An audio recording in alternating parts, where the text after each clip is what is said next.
Condition हो तो फिर जो है उस बॉडी को हम लोग ये नहीं कहेंगे कि वो इक्विलिब्रियम की हालत में है, फिर हम लोग ये कहेंगे कि sum of all torque will be equal to 0। ये भी कंडीशन होनी चाहिए कि तमाम जो टॉर्क है उसका भी सम 0 होगा, then body set to be in equilibrium. ठीक है, तो ये दो इंपॉर्टेंट एमसीक्यूज भी हैं, ये दोनों अलहदा से शॉर्ट क्वेश्चन आ सकते हैं, ये पूरा लॉन्ग क्वेश्चन आ सकता है। ठीक है, तो ये क्वेश्चन इंपॉर्टेंट है लॉन्ग शॉर्ट और एमसीक्यूज तीनों के लिहाज से। इट्स मीन कोई ना कोई चीज़ इसमें से ज़रूर आपके पेपर में आएगी। अच्छा जी, ये आपकी जो है चैप्टर 4 रिवाइज हो गया है। इसमें से कोई इशू है तो पूछे, फिर चैप्टर में 5 आपका ना रिवाइज करता हूँ। हाँ जी, तो मसला है तो पूछें बेटा, कोई क्वेश्चन है तो पूछें इसमें से, जल्दी करो बेटा। चैप्टर 4 में से कोई आपका क्वेश्चन है तो पूछें।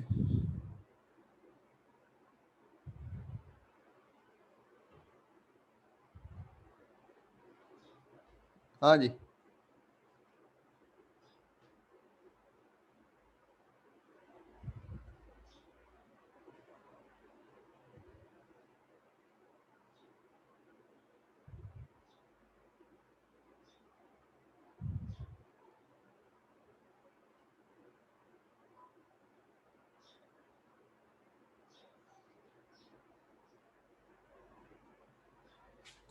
चैप्टर 5 देखे ज़रा, उसमें से हम लोग ग्रेविटेशन जो है उसको डिस्कस करते हैं।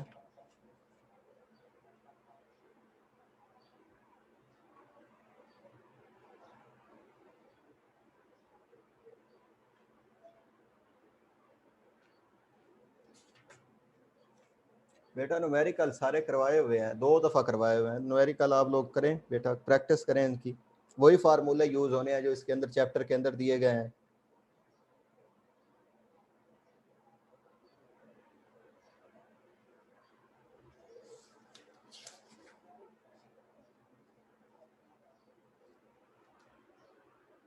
अच्छा जी, ज़रा चैप्टर नंबर जो 5 है ना ग्रेविटेशन, इसको डिस्कस करते हैं।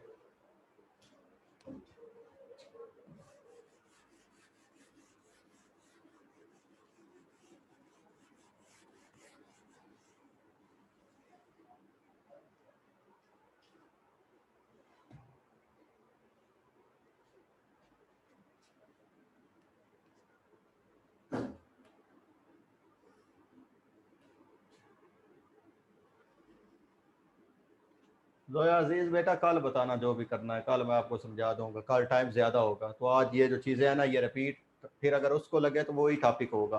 तो मैंने सबको लेकर चलना है कि सारी चीज़ें रिपीट हो जाए। कोई मसला है तो कल बता देना, कल टाइम हमारे पास होगा, सुनने सुनाने में और समझाने में कल का वक्त है। ठीक है,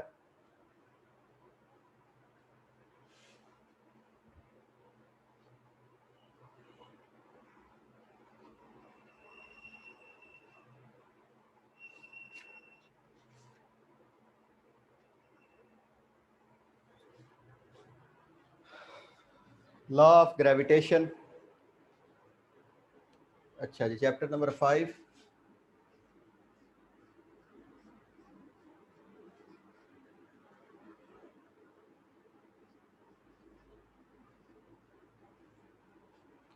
क्या है chapter number 5?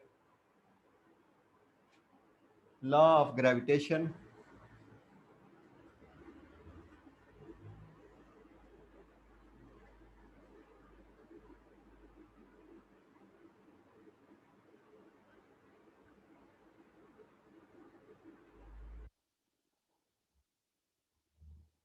Law of gravitation, law of gravitation में हम लोगों ने ये चीज़ डिस्कस की थी कि यूनिवर्स के अंदर हर ऑब्जेक्ट जो है दूसरे ऑब्जेक्ट को अपनी तरफ अट्रैक्ट करने की कोशिश करता है। ठीक है, अब वो फोर्स हमें महसूस क्यों नहीं होती? क्योंकि वो फोर्स इतनी कम होती है कि वो महसूस नहीं होती। ठीक हो गया, ये बात एक आपने याद रखनी है। लॉ ऑफ ग्रेविटेशन जो है इसमें आप लोगों को पता है कि आपके पास 2 मैसेज हैं। एक बड़ा मैस है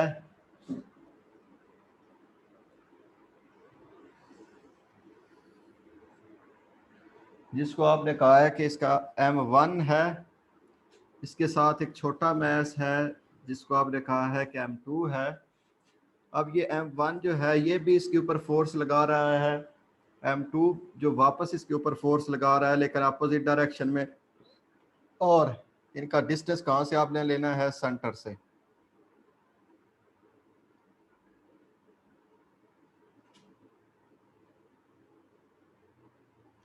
ये इनके दरमियान है डिस्टेंस, जिसे आपने कहा है कि that is equal to D. ठीक है, तो ये इसकी आप बेटा, ये थोड़ी देर बाद ना बेटा क्लास एंड हो जाएगी, इसके बाद आप लोगों ने दोबारा जो है इसी क्लास को ज्वाइन करना है, मैं आपको लिंक सेंड कर दूंगा।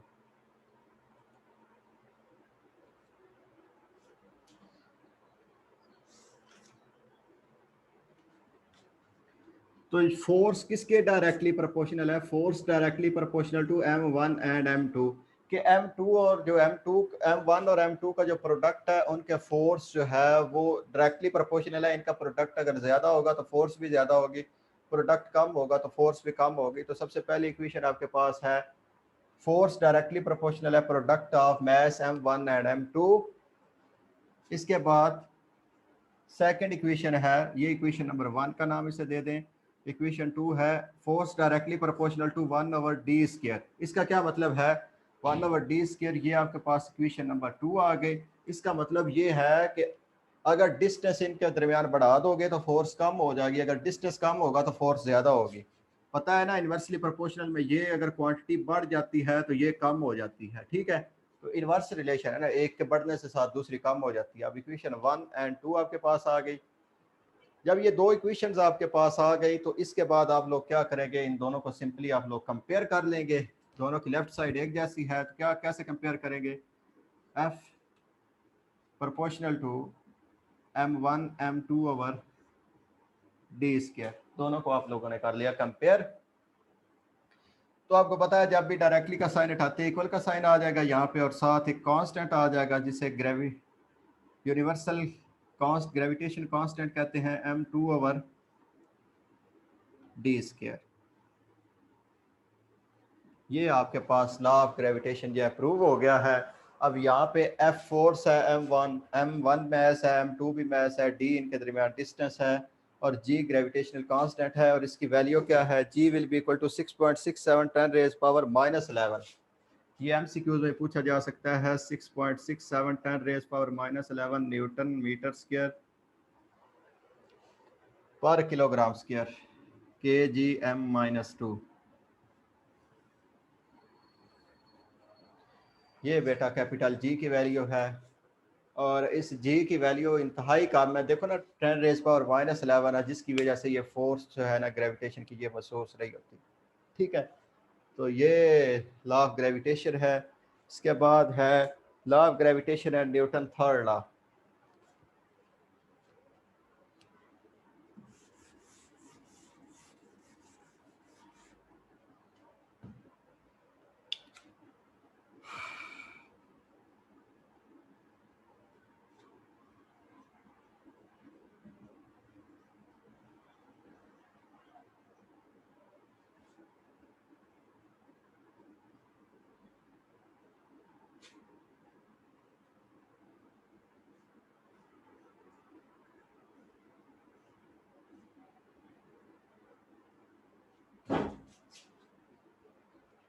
Law of gravitation and Newton third law of motion. ठीक है, अब ये भी आपके क्वेश्चन आ सकता है कि इस Newton third law and law of gravitation are same. तो बिल्कुल सेम ही है, क्योंकि न्यूटन जो थर्ड लॉ है वो कहता है कि every action there is always but opposite and reaction, कि हर एक्शन का एक रिएक्शन होता है जो होता है उसके बराबर है लेकिन अपोजिट डायरेक्शन में होता है। तो यहाँ क्या हो रहा है, यहाँ भी यही है ना, इस ये एक्शन है और इसके बदले में ये, अगर इसको हम सपोज कर ले कि ये इस फोर्स का एक्शन है तो इसके बदले में ये भी इसके ऊपर फोर्स लगा रही है, तो ये क्या होगा, इसका रिएक्शन। ठीक है, तो Newton third law and law of gravitation are same.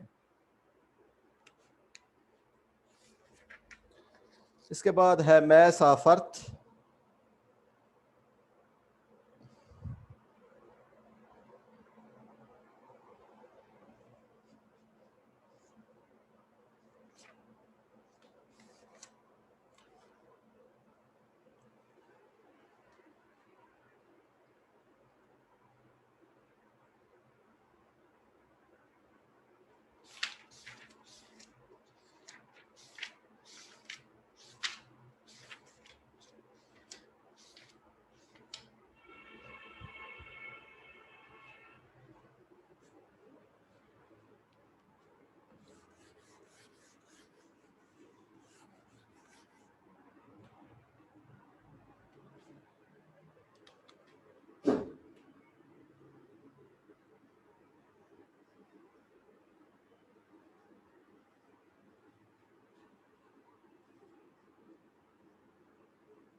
Mess of Earth, इसकी सबसे पहले हम डायग्राम बनाते हैं।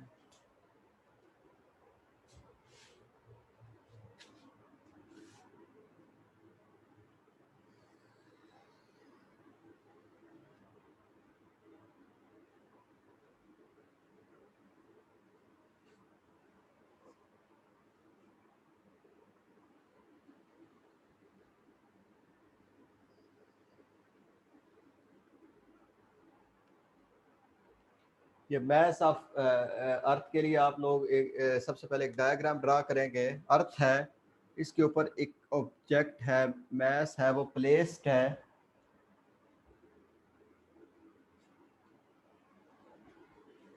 ये सेंटर ऑफ अर्थ है।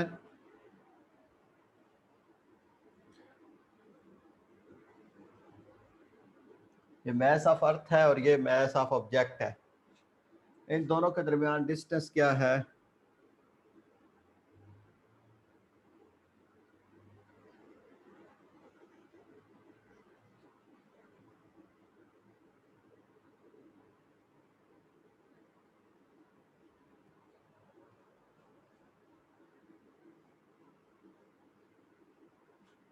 मैस ऑफ अर्थ है और ये मैस ऑफ ऑब्जेक्ट है, और इन दोनों के दरमियान डिस्टेंस क्या है? आर है। ठीक है, तो यहाँ से जो है वो नेक्स्ट क्लास अब आपकी जो है वो मैं आपको लिंक सेंड करता हूँ। ये एक आधा मिनट रहता है, उसके बाद ही हम लोग इसे स्टार्ट करते हैं, क्योंकि अच्छा ये भी बाय लॉ ऑफ ग्रेविटेशन जो है उससे ही हल होगा।